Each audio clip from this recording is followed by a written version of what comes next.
Olá, como é que vamos? Esperamos que todos bem.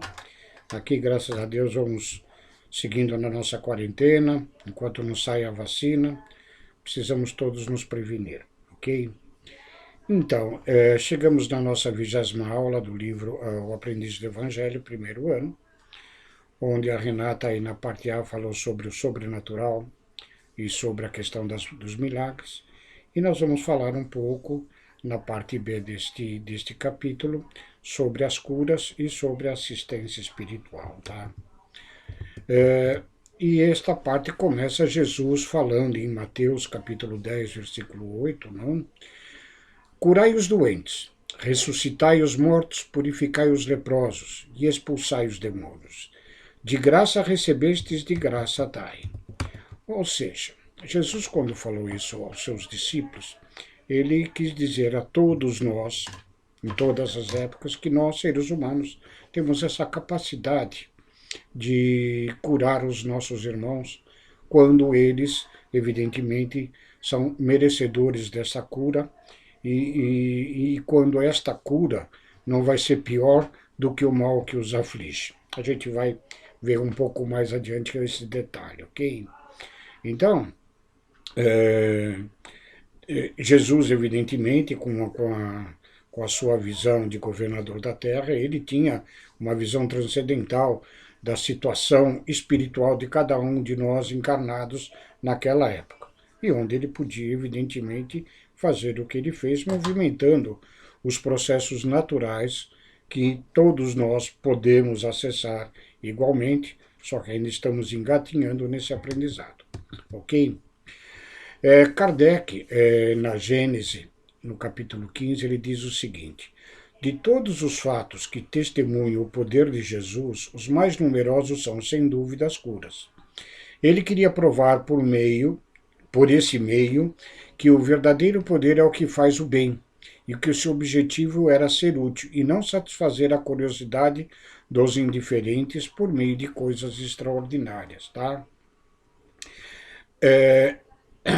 Todos os fenômenos que Jesus fazia, todas as expulsões de demônios, a cura dos cegos, né, dos aleijados, né, eram muitos deles, como já falamos, decorrentes da sua própria natureza superior. Mas que nós vamos ver que nós também temos esta possibilidade quando nós tivermos acesso e ao conhecimento das práticas da natureza fluídica, ok? Como nós vimos na semana passada, na nossa aula sobre fluidos, né, este conhecimento é muito importante. A doutrina espírita vem desvendar as leis que regem estes fenômenos tidos como milagrosos. Tá? Então, todas essas coisas que Jesus fazia aos nossos olhos eram milagres, e até hoje outras escolas religiosas assim entendem também como milagres, e por isso que muitos o classificaram Jesus, mais do que um espírito elevado, como Deus, né? Quando na nossa concepção Jesus é dos espíritos de elevadíssima hierarquia, governador do nosso planeta, né? E com isso tem esta possibilidade, né? E aí, na nossa lição, aqui se destaca que os fundamentos que explicam as diversas curas que Jesus operava e nos seus discípulos, está o conceito de fluidos que nós vimos semana passada, entre os quais o fluido magnético ou o princípio vital, tá? Que isso é tratado no Livro dos Espíritos, no capítulo 4, ok? E com um aumento de explicação de maior detalhamento também no livro A Gênese, tá? O princípio vital é o agente especial ou substância ativa derivada do fluido cósmico universal que dá vida aos seres orgânicos, que então o absorve e o assimilam, e que após a morte o ser orgânico retorna à massa primordial. A morte do ser orgânico, né? Esse princípio vital retorna à massa primordial. Quanto à qualidade do fluido, ele não é constante em todos os indivíduos, tá? Depende de diversas circunstâncias, podendo até mesmo a pessoa ter maior ou menor vitalidade, uma vez que alguns estão saturados do fluido vital, enquanto outros possuem apenas em quantidade suficiente. E aqui cabe uma explicação desta quantidade de fluido vital, né? Primeiro que a quantidade de fluido vital vai determinar para nós, na existência terrena, a nossa duração no corpo físico, ok? Esse fluido vital no ser orgânico, na matéria, ele tem uma determinada duração e esta duração depende exatamente desta quantidade, pois todos nós, quando reencarnamos, temos uma programação do tempo necessário à nossa permanência aqui na Terra. E aqui tem a questão de que na passagem de André Luiz, na obra Nosso Lar, quando ele relata que ficou um bom tempo ali nas zonas inferiores, no umbral, né, ele foi taxado de suicida, tá? Pela sua vida desregrada, pelos abusos que ele cometeu, ele foi exaurindo este fluido vital, fazendo com que ele permanecesse ali cerca de 8 anos naquela região. Tá? Esta questão do fluido vital não gasto é uma das questões que atinge o suicida nos seus sofrimentos. Né? Se determinado espírito está preparado e tem uma carga vital para viver 80 anos, por exemplo, mas desfaz do seu corpo físico na metade do tempo aos 40, ele terá que ter uma recuperação em planos espirituais, né? Que antigamente nós denominávamos o Vale dos Suicidas, mas que de há muito tempo, né, este vale já não existe mais, que Maria de Nazaré ela é uma das guardiãs destas almas que, por um destempero, e muitas vezes, ou em todas as vezes, sempre fruto de um processo obsessivo grave, que fizeram com que eles atentassem com a sua própria existência. Então, eles são recolhidos nos planos espirituais, evidentemente que não são eximidos das suas responsabilidades, mas continuam sofrendo, mas com um certo amparo, com um beneplácito de Maria de Nazaré. Assim como antigamente nós falávamos no Vale dos Leprosos, né?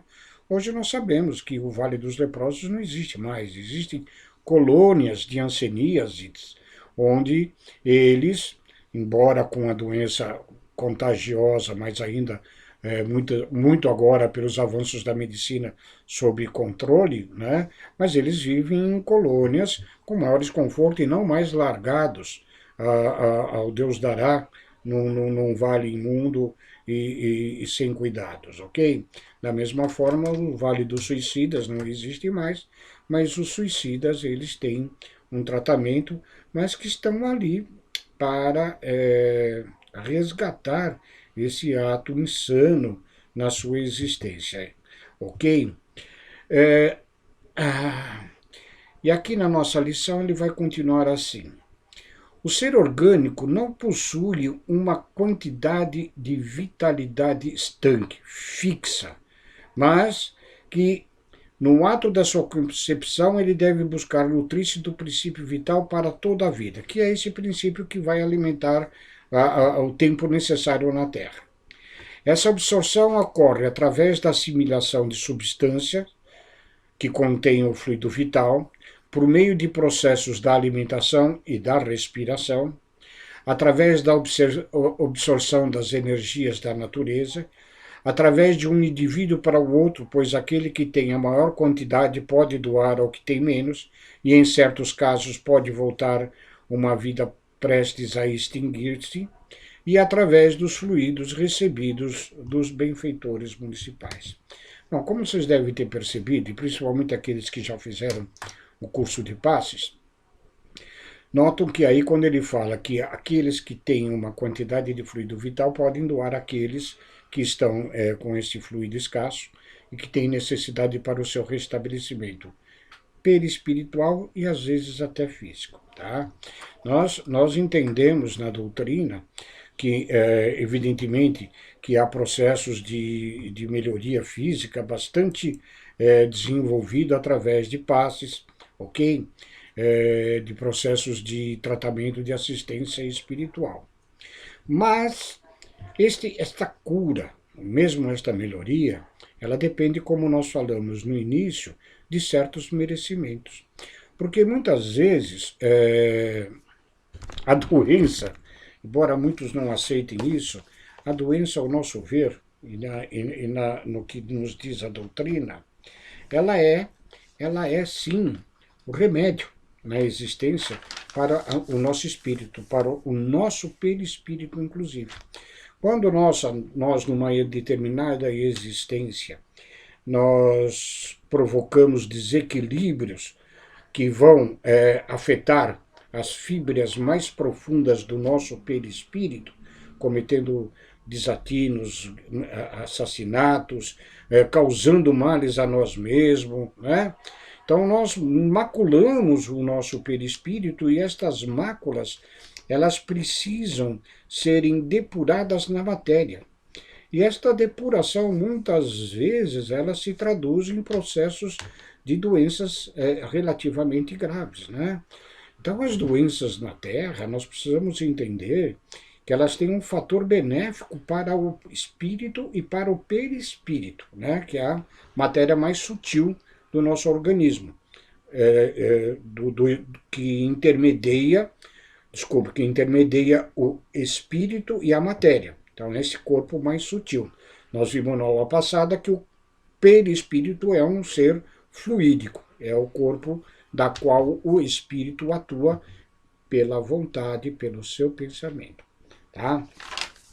A respeito de que a doença na maioria das vezes, necessária ao nosso desenvolvimento, nós temos aqui no Evangelho segundo o Espiritismo, capítulo 5, Bem-aventurados os aflitos, uma mensagem de Santo Agostinho na qual ele diz que ele fala sobre o mal e o remédio. Em determinado trecho, ele vai dizer o seguinte: mas, mesmo se devêssemos chorar e sofrer toda uma vida, o que representaria isso comparado à eterna glória reservada àqueles que tiverem suportado a prova da fé com amor e resignação? Compreendei agora que as vossas desventuras são as consequências dos vossos males do passado e elas terão consolações no futuro que Deus vos prepara. Vós que hoje sofreis, considerai-vos os bem-aventurados da terra. Então, há doenças que aqui na matéria, elas são purgativas de máculas que nós impregnamos o nosso perispírito em existências anteriores. Tá?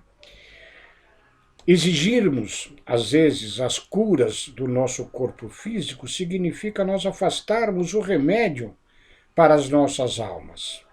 Né? É como se nós tivéssemos que tomar uma injeção e, pelo medo da injeção, né, nós não a tomamos. Né? Nós afastamos essa injeção pelo medo de sofrer da picada e da injeção dolorida. Mas o mal não vai ser curado. Da mesma forma, doenças como câncer, que são doenças purgativas de atos irrefletidos em outras existências, essas doenças de câncer, elas são verdadeiros remédios, embora às vezes amargos para nós, mas que quando enfrentados com resignação, com fé, com coragem, né, elas propiciam a nossa alma melhorias incríveis, tá? E muitas das vezes a condição nossa de fé e de atitude mais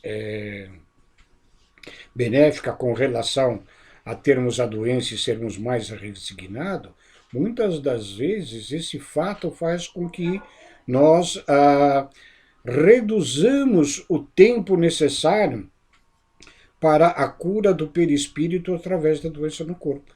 Me explico.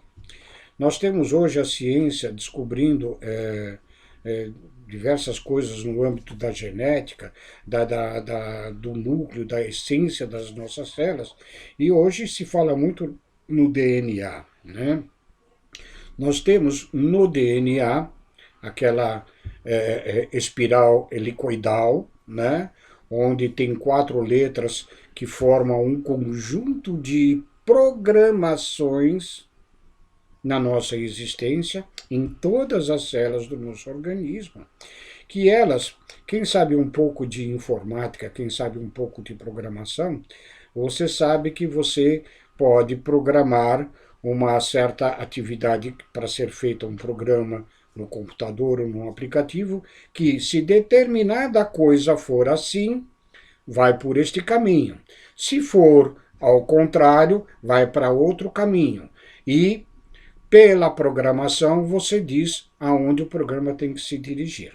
Da mesma forma, acredito eu, que as nossas células, elas têm esta capacidade programada de quando nós, em nossas atitudes, aprendermos a respeitar, a perdoar, a pedirmos perdões, a de amar incondicionalmente todos os nossos seres.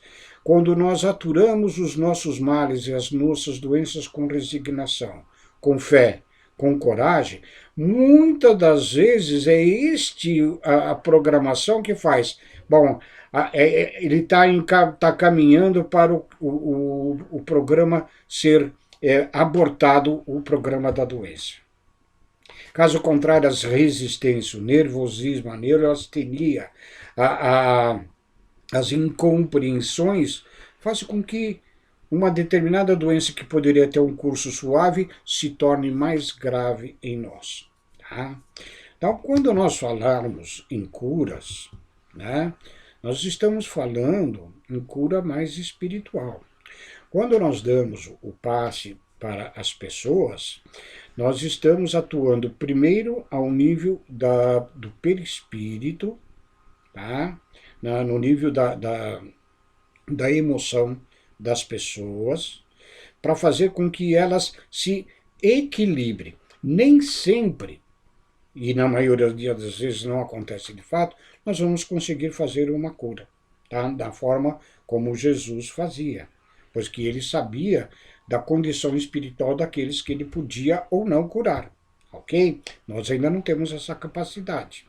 Mas então, quando nós damos o passe, nós movimentamos a força fluídica que emana de nós mesmos encarnados e das forças dos fluidos espirituais, fazendo esta combinação para atingir, nós estamos atuando basicamente no perispírito, e na maioria das vezes nós estamos simplesmente equilibrando e dando forças para esta pessoa enfrentar as condições de existência que ela tem que enfrentar. Falar em cura da matéria é muito relativo, por causa disso do nosso entendimento. E aqui, na sequência, na nossa obra aqui, ele vem exatamente explicar isso que falamos, né? Conforme nos orienta Kardec no livro A Gênese, a ação magnética é produzida de diversas formas. Pelo próprio fluido do magnetizador, ou é o magnetismo humano, que nós chamamos muitas vezes do fluido animal, do magnetismo animal, da matéria, tá? Pelo fluido dos espíritos, que é mais o magnetismo espiritual, e pela combinação deste fluido humano e o magnetismo espiritual. Pelo fluido que os espíritos derramam sobre o magnetizador, e por isso que ele é um médium, porque ele intermedia esse magnetismo do plano espiritual, o qual ele serve de condutor. E isto se torna, junção destes dois fluidos, no que nós chamamos de magnetismo misto, que vai atuar sobre o perispírito da pessoa que nós dirigimos. Esclarecendo, para quem fez o curso de passe, sabe, o passe presencialmente atua, né? Mas também uma distância igualmente faz a mesma força. pois que à distância, quando nós fazemos prece na intenção de auxiliar alguém, nós disponibilizamos pela nossa fé, pela nossa prece, pela nossa vibração, que é esta onda de fluido magnético que o plano espiritual aí se utiliza para combinar com o fluido espiritual e levar até o destino a que nós estamos dando pela prece, ou o chamado passe à distância, ok? Pelo fluido que os espíritos derramam, tá aqui, isso aqui. Agora, o processo de cura, como nos explica Kardec, ela se dá na troca de uma molécula malsã para uma molécula sã, ou seja, uma molécula que está deteriorada por uma boa. Em outras palavras, nós sabemos que os nossos trilhões de células, eles morrem e são recriados o tempo todo, né? E muitas vezes essas células, elas estão defeituosas, ok? E muitas vezes elas precisam ser extirpadas ou serem substituídas por células boas. O que acontece no processo do câncer é que há um crescimento fora do normal, por questões próprias das nossas condições de vidas anteriores, na qual a gente não consegue fazer esta troca das moléculas malignas, como se chama aqui, né, pelas benignas, ok? Aqui tem uma citação do escritor russo Tolstói, ao qual eu também gosto bastante desse escritor. Ele diz: especialmente em relação ao processo de cura, a fé exerce uma forte atração dos fluidos curadores, permitindo sua ação de uma forma mais plena. A fé, devemos ainda acrescentar, que é uma conquista do espírito. Aquilo que nós falávamos. Nós temos nas nossas células, o DNA, esta programação que, dependendo das nossas atitudes diante das doenças que nos afligem, diante dos fatos que nós temos que enfrentar na nossa vida, ela vai ser direcionada a programação para um lado ou para o outro. Se nós tivermos fé, podem ter certeza, nós sempre melhoraremos e abreviaremos o tempo do sofrer por aquela doença, ok? E aí, nós temos aqui a questão da assistência espiritual, né? Onde Kardec, de novo na Gênese, né? A Gênese é uma das obras bastante mais técnicas e científicas da codificação, desenvolvendo aspectos, principalmente na parte dos milagres e das curas, né? A faculdade de curar pela influência fluídica é muito comum e pode se desenvolver pelo exercício. Na doutrina, utilizamos o passe como instrumento de transmissão de fluidos curadores, e na obra Os Domínios da Mediunidade, tem um capítulo que se denomina passe, e lá André Luiz define: o passe é uma transfusão de energia alterando o campo celular. Tá? O passe, como reconhecemos, é importante contribuição para quem saiba recebê-lo com respeito e a confiança que eu valorizo. Ou seja, na essência, nós estamos falando da fé, do otimismo, de estarmos predispostos a receber todo esse tipo de ajuda, ok? E a gente sabe, mas a gente muitas vezes esquece e não pratica, né? Mesmo às vezes com as nossas doenças, com os nossos problemas físicos, né? Nós temos que saber viver e viver bem, né?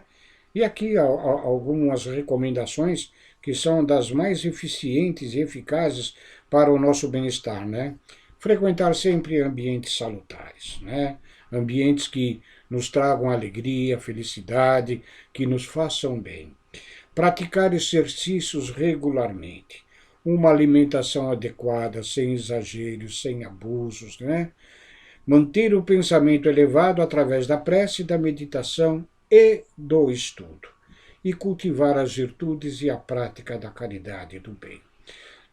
Quando nós nos dispomos, na nossa existência, a ter uma série de medidas salutares à nossa vivência, ainda que curta, mesmo 100 anos aqui na Terra, né?